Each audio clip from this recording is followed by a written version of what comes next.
जिसको अल्लाह राह दिखाना चाहता है उसका सीना इस्लाम के लिए खोल देता है, और जिसे वो बेराह रखना चाहता है उसका सीना बहुत तंग कर देता है, जैसे कोई शख्स आसमान में चढ़ रहा हो।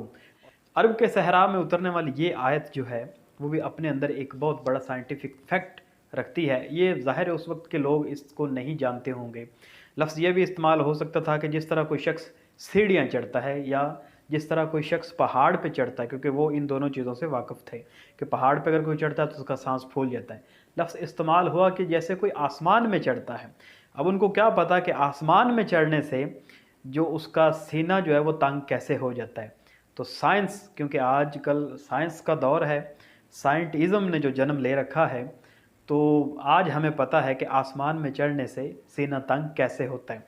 हमारे ये जो एक लेयर है ज़मीन का एटमॉस्फेयर, जो फर्स्ट लेयर है इसकी, ट्रोटोस्फेयर, हमने इस पे एक वीडियो बनाई है, लिंक मैं आपको नीचे शेयर कर रहा हूँ। आपको ये वीडियो ज़रूर देखनी चाहिए कि आसमान हमारे लिए कैसे एक महफूज छत है। तो ये जो ट्रोपोस्फेयर लेयर है, इसमें ये सारा ऑक्सीजन का लेवल जो है वो मेंटेन है, और ये कोई 10 किलोमीटर तक है। 10 किलोमीटर में भी अगर आप थोड़ा सा ऊंचा जाते हैं तो आपको ऑक्सीजन का लेवल जो है वो कम मिलना शुरू हो जाता है। तो आपने देखा होगा अक्सर जो है ये जो कोह पैमा होते हैं, जो ख़ास तौर पे माउंट एवरेस्ट को सर करते हैं, जिसकी बुलंदी कोई 8000 मीटर के करीब है, वो भी 7000 मीटर से ऊपर जो है वो एक ख़ास किस्म का ऑक्सीजन का लिबास, एक ऑक्सीजन पंप जो है, ऑक्सीजन सिलेंडर जिसे हम कहते हैं, वो लेकर जाते हैं, क्योंकि उसके बगैर वो वहाँ पे ज़िंदा ही नहीं रह सकते। उनका सीना तंग हो जाएगा, उनका दम घुटना शुरू हो जाएगा।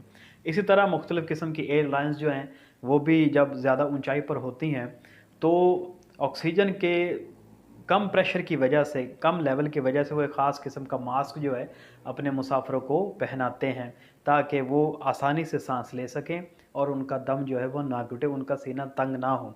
और इसी तरह खलाबाज जो कायनात को तस्खीर करने के लिए निकलते हैं, आपको पता है कि वो भी, ये जो एस्ट्रोनॉमर्स हैं, वो भी अपने लिए एक ख़ास ऑक्सीजन सूट जो है वो लेकर जाते हैं, क्योंकि उनको पता है कि ऑक्सीजन का लेवल जो है 10 किलोमीटर से ऊपर जाने से बिल्कुल ही कम हो जाएगा, इंतहाई कम प्रेशर होगा, और जब उन्होंने रहना ही खला में तो वहाँ तो ऑक्सीजन मौजूद ही नहीं है।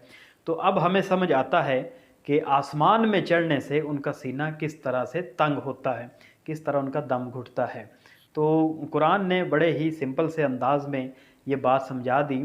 असल में कुरान का मुकदमा साइंस है नहीं, उसका मुकदमा, उसका जो मौजू है वो इंसान की हिदायत है, लेकिन साइंटिफिक फैक्ट्स को उसने डील ज़रूर किया है, और बड़े ही सिंपल से वर्ड्स में, बड़े सादा अंदाज में, ताकि आने वाले इंसान जो है वो इस मॉडर्न जदीद टेक्नोलॉजिकल दौर में उसको आसानी से समझ सकें। और ये सब निशानियां हैं उस वाहिद कादिर मुतलक की, कि जिसने ये ज़मीन व आसमान खल्क किए हैं, और इसके दरमियान जो भी चीज़ है वो सारी खल्क की, और वो उसी की तस्बीह बयान करती है। अल्हम्दुलिल्लाह।